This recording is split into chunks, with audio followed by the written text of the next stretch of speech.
In the late 90s, I was living in the Blue Mountains, New South Wales, Lawson, and I have a son. I had a son and daughter then.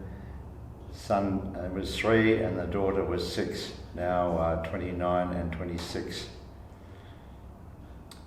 There was a sexual allegation made that I interfered with my daughter and of my son. As I said, my daughter was 6 and my son was 3. I got the call from my wife when I was at work one day to say that my daughter was torn from vagina to anus. And by this time I'd used to my wife's radical outbursts, and I'd actually reported it to the mental health, or not the mental health, to the DOCS, Department of Community Services in Katoomba, but they were too busy, understaffed, investigating cases of physical abuse, and so they ignored it. I tried to get help because I was worried about her emotional outbursts in front of the kids at a very young age, what damage it was doing to her. So I said words to the effect, "What the fuck are you on about now?" Because I was used to this ridiculous, outrageous behaviour, comments of hers. So then she took my daughter to the doctor that day, and upon advice from the doctor was taken to a sexual assault clinic in Penrith. My son was going to kindergarten at 3 and said something about daddy touching his willy. I can only think how that came about. I had a truck, I had a successful business, and the second one, in actual fact, the first one my wife interfered in.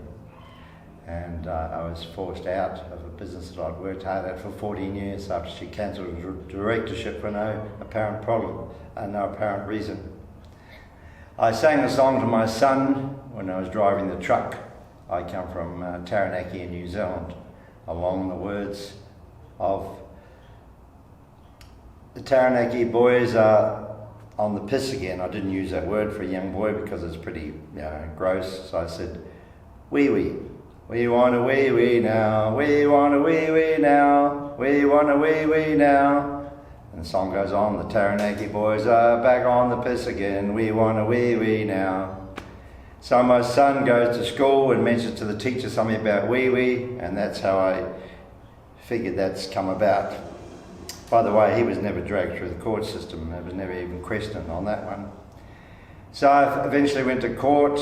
Mediation was impossible. I knew that wasn't going to work, because when they asked me if my wife, anyway, she could come to the realisation that nothing happened or negotiate, I remember saying to the guy, "Feel that wall next to me? You've got as much chance of putting a dent in that as trying to convince my ex-wife at that time of anything." So I finally went to court, and it was actually embarrassing. Embarrassing from the point of view that the evidence was overwhelming that I did nothing of the sort. In fact, she questioned the court documents. She argued that my daughter wasn't seen the same day by the doctor in the sexual assault clinic, even though the dates on the paper were the same. She argued they weren't the same, it was a different date. And of course, that's questioning documents that these people can reliably date without question. So on that alone, pretty much it was thrown out, and it was actually really embarrassing because you could see the extent of her, mental illness. To this day, I'm sure it was mental illness. She didn't do it on purpose, I'm 100% sure. So what transpired then eventually was I got my children back, and they was happy every second weekend. And we had a good time. They were happy in my presence. And I only around Sunday night about 5 o'clock when their mother was coming to pick them up, and her new husband by then, or boyfriend by then, I'll explain about him lately, because he was interfering. He knew nothing of our dysfunctional relationship, but supported her all the way through, even with this overwhelming evidence that I did nothing of the sort. So she kept up the mantra, she kept up the belief, and eventually drove a wedge between me and the children. In fact, the court appointed a family psychiatrist, and after examining the case, talking to the children and me and my ex-wife, he came up with the conclusion that my children had a misguided and unwarranted fear of their father. Eventually, as I won all the court cases. There were a few, but mostly all to do with the claim, the allegation. The barrister said to me, "Roger, you can sue Department of Community Services now, because they really stuffed up on your claim." Even the judge pointed that out. But unfortunately for me, the government had changed the rules only about a month before, and you weren't able to sue that department anymore, because she was so rigid in her thinking and her attitude and her statements that even Department of Community Services didn't even investigate it properly. They just believed everything she said. Eventually, it cost me a lot of money. I was successful in business. I was fighting a previous business that she interfered in. My partner ended up ripping me off, and I was fighting my wife in court, the right to see my children, which I dearly loved and took care of. And eventually, I ran out of steam, and my solicitor said there's nothing more we can do. And all along, I could never understand, when I kept reporting that she had a mental health problem, and even in the court it was pretty obvious she did. If she could claim that my daughter was, she was torn from vagina to anus, and after the sexual assault clinic report there wasn't a mark on her on the same day she was seen by the doctor. So I had run out of steam, ran out of money. There was nothing more I could do. I called for a mental health expert to look at the case, to check her out at the beginning. That was finally ordered at the end. And then she went to the wrong one, who wrote back some report that, he wasn't really the person to see about this. But however, he didn't think there was anything wrong. I should have pursued that, but I'd run out of steam by then. I should have gone back to the court. My solicitor couldn't work for me anymore. I went to see another solicitor who, ironically, had also been through the same thing. And it was years later was cleared by his daughter and managed to sue the department involved in that. But a friend of mine who knew him said he'd lost his ability to handle cases, and he was useless in the end, so I actually had to give up. I regret to this day I should have insisted that and pointed out to the court, because I was left to defend it on my own. And my wife was never seen by the proper psychiatrist to be assessed.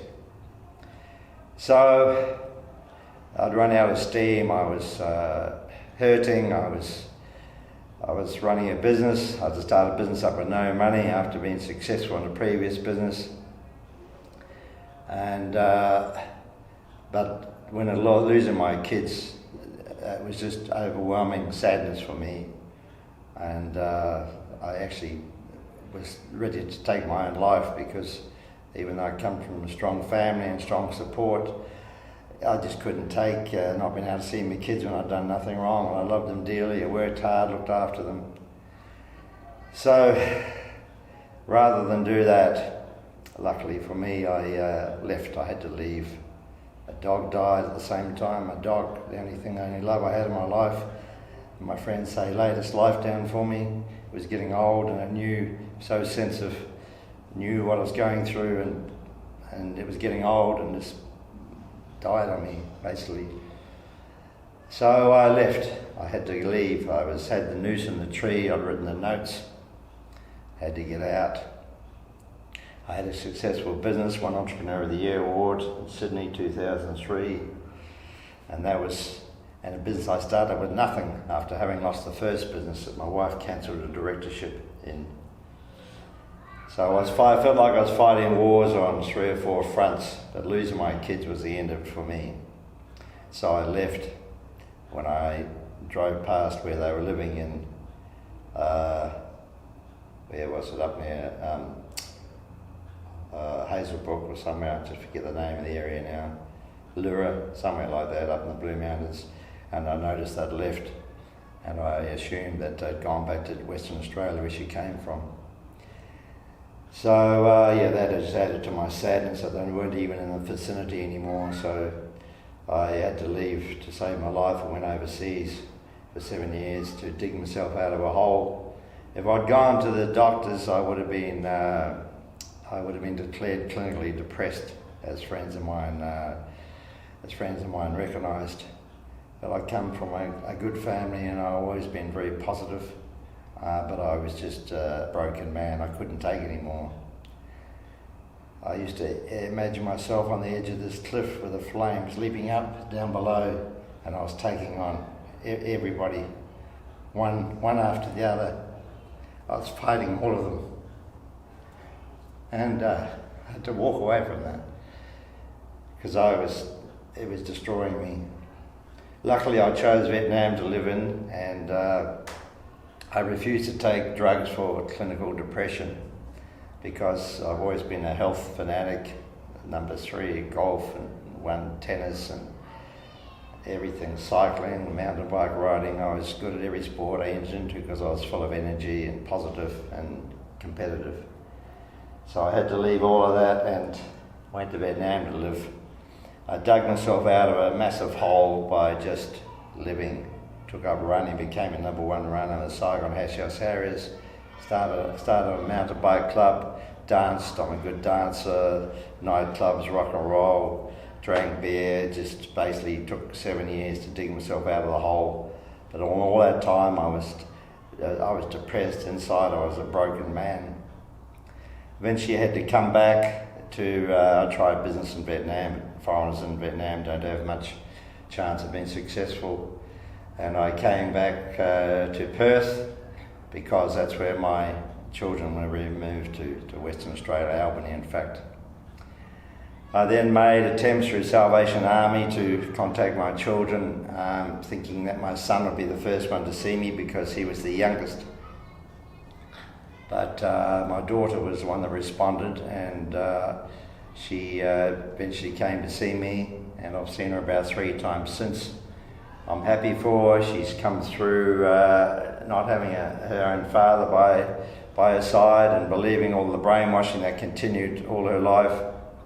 But she married well and she's got a son, and I'm very proud of her, but we're complete strangers. I'm yet to see my son because he still lives with the perpetrators, and I'm sure they're keeping up the mantra. What else can I say?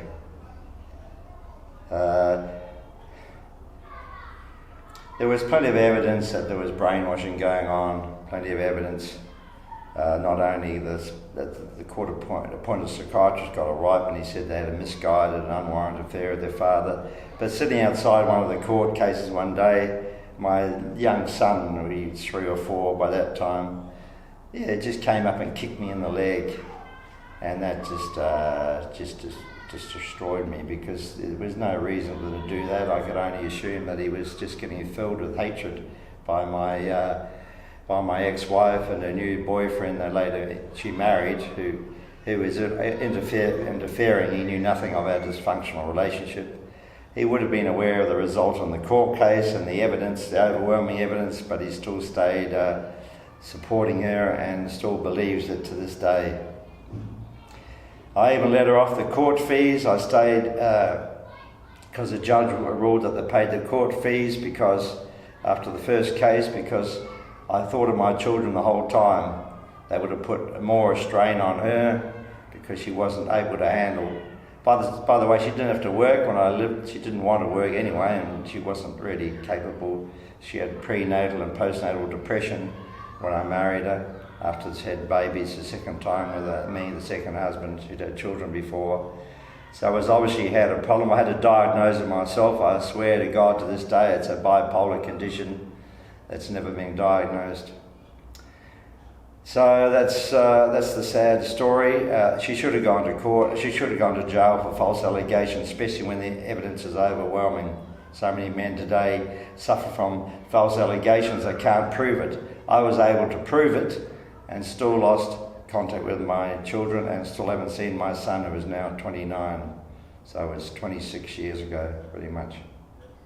That's my story. Thank you.